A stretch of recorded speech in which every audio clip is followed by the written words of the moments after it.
Fala galera, bom dia para vocês, olá para quem está assistindo de manhã, bom dia para quem está assistindo à tarde, boa tarde para quem vai assistir à noite, boa noite. Tô aqui para a gente gravar o nosso último bate-papo a respeito dos fatores de risco em relação ao coronavírus. A gente então já falou sobre a questão da obesidade, que é a perda de peso, né, e o gasto calórico, definimos isso. Também batemos um papo a respeito, né, da questão da hipertensão. E ficou faltando então a questão do diabetes. Então fica comigo aqui que a gente vai bater um papo, vai trocar uma ideia sobre diabetes. Diabetes é uma doença crônica não transmissível, né? E nós temos dois tipos básicos assim, mais comuns de diabetes, tipo 1 e tipo 2, tá? Tipo 1 ela é congênita, tu já nasce com ela, demora às vezes um tempo para desenvolver, mas tu já nasce com ela. Ela vem da tua genética, ela vem já contigo do nascimento. Geralmente ela tu já desenvolve nos primeiros meses, anos de vida ou lá na faixa da adolescência. Tem algumas pesquisas que apresentam alguns casos raros de diabetes que tu pode desenvolver ela classificada em tipo 1, mas lá na idade adulta, mas aí é uma coisa mais rara, né? Precisa ser debatida num vídeo só dele, tá? Só tipo 1. Tipo 2. A tipo 2 é o que a gente vê escalonado uma grande quantidade aí, né, dos números de morte relacionados ao Covid. Por quê? Porque o tipo 2 está relacionado, na maioria das vezes, a maus hábitos. Maus hábitos. Má alimentação, sedentarismo, falta de atividade física, né, ou um comportamento sedentário. Vou tentar linkar com essas 4 coisas. Por quê? Para entender que a diabetes ela é a má absorção da insulina, da glicose no corpo, tá? Por falta de insulina. Quanto mais eu vou aumentando a minha carga de açúcar no corpo, né, menos a mais eu vou deixando, ao longo do tempo, eu vou deixando de produzir insulina. O meu pâncreas ele vai diminuindo, né, essa produção e fazer esse controle aí no meu corpo. Então, de uma forma bem simples, quanto mais eu vou consumindo, menos eu vou gastando, meu corpo vai se acostumando e eu vou deixando de produzir o combatente e o regulador desse fator aí, beleza? Então, vamos lá. O que me causa o diabetes tipo 2? Que é o mais comum aí que a gente vê nos casos de morte aí pelo coronavírus.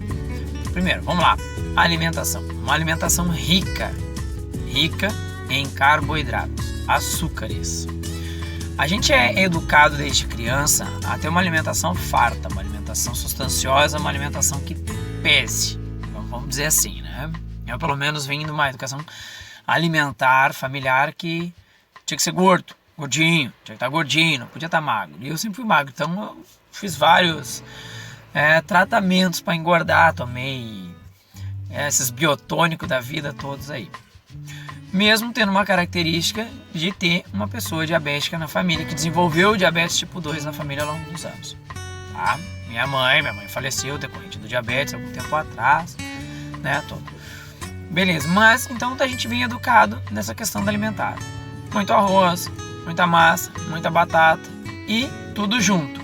Esse é um fator. Pão, né? Farinhas, esse é um fator. Quando eu não controlo a questão alimentar, eu vou acumulando no meu corpo acúmulo de calorias que vão gerar gordura e acúmulo de açúcar que vai gerar uma glicemia elevada, uma glicemia alta. Tá? Beleza. Segundo fator, falta de exercício físico. Beleza. A falta de exercício físico nos leva para outros 2 fatores, que é sedentarismo e comportamento sedentário. Mas vamos primeiro na falta de exercício físico. Quando eu gasto energia, e aí é diferente de esforço de trabalho e atividade física, exercício são 2 coisas diferentes. O esforço de trabalho entra na atividade física, que a atividade física é qualquer atividade que eu faça que eu me movimente, que eu tenha gasto energético, por mínimo que seja, mas é uma atividade física, eu estou movimentando o meu físico.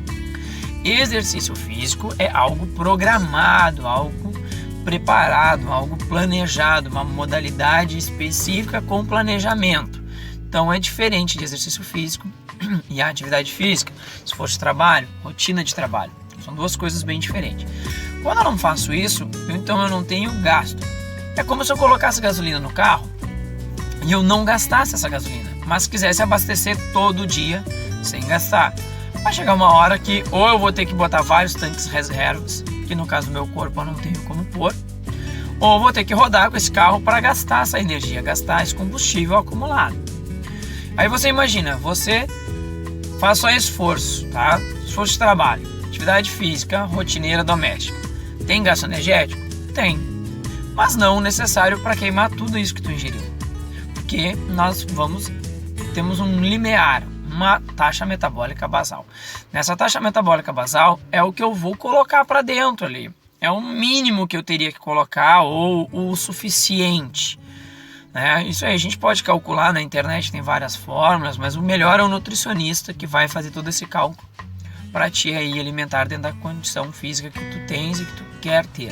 Então o nutricionista é um indivíduo que vai te ajudar bastante nesse processo, tá? Mas imagina, vamos lá, eu não gasto muita energia, eu tenho uma atividade moderada, eu trabalho sentado, ou eu até trabalho me movimentando, mas eu tenho pausas. Beleza. Aí eu tomo café, eu como uma carga de açúcar alta, uma carga grande de açúcar, de carboidratos. No meio da manhã eu tomo um cafezinho, né? E aí eu como algo com açúcar, carboidrato, gerador de carboidratos de novo.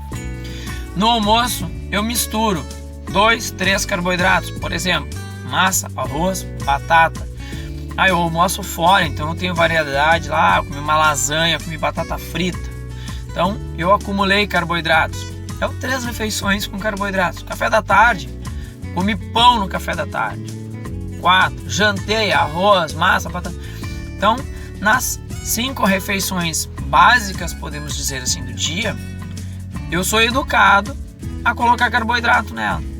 Eu sou induzido, eu sou motivado pela propaganda da TV, pela propaganda, quando eu estou na caixa do supermercado. Você já viu no caixa do supermercado ter tomate, cenoura, alface para vender? Não, tem chocolate, bombom, chiclete, bala de goma, Não te induz a ter uma alimentação saudável, mas sim tu consumir alimentos só geradores de calorias que não vão te levar a um benefício, sim, só vão te acumular gordura e fazer o teu pâncreas, o teu fígado reduzir o processo deles, tá? Então, olha só, esse aí, então, eu tenho um comportamento sedentário, porque eu não faço atividade física, atividade física vai ser fator regulatório, eu vou gastar, então, isso que eu estou consumindo.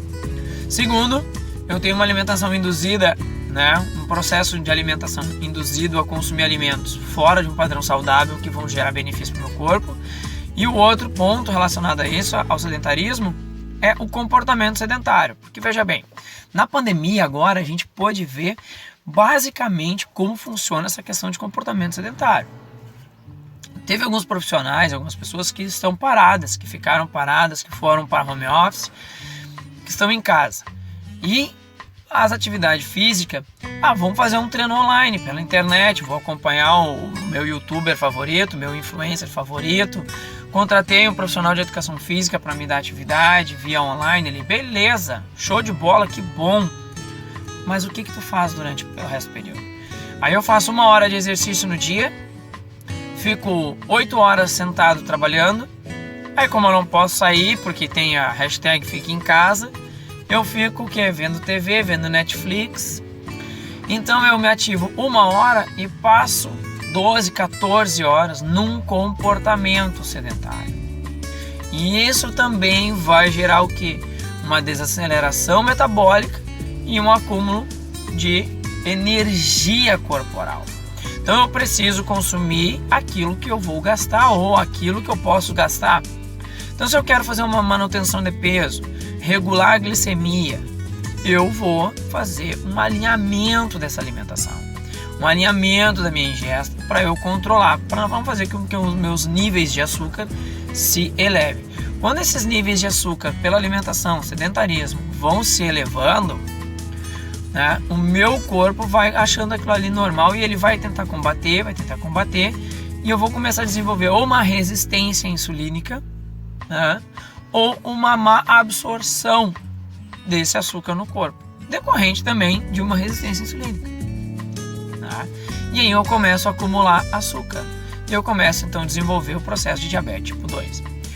Se eu tenho uma tendência hereditária, uma tendência genética familiar, se eu já tive 1 ou 2 familiares que desenvolveram ela, a minha tendência é muito maior. Então eu preciso ter cuidado com o diabetes. Então, minha recomendação é: tenha uma alimentação saudável. O que é uma alimentação saudável? Uma alimentação saudável é com muitos vegetais, muitos legumes, controle os carboidratos, de preferência trocando os refinados, os brancos pelos integrais. Se você come pão branco, troca para o pão integral, o arroz integral, macarrão integral. Aproveite mais os legumes, porque eles também têm carboidrato, mas em menor quantidade, e são carboidratos que vão te fazer bem para a saúde. Então, abusa aí dos alimentos mais naturais, como cenoura, abobrinha, berinjela, brócolis, moranga. São alimentos que têm uma quantidade de carboidrato bem interessante, mas que vão fazer com que seja produtivo, porque a carga nutricional é muito maior do que a carga, que a gente precisa em relação, à suficiência, de carboidrato.